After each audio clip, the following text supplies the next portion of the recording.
O Livro dos Espíritos. Questão 490.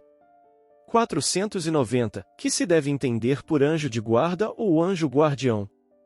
O espírito protetor, pertencente a uma ordem elevada.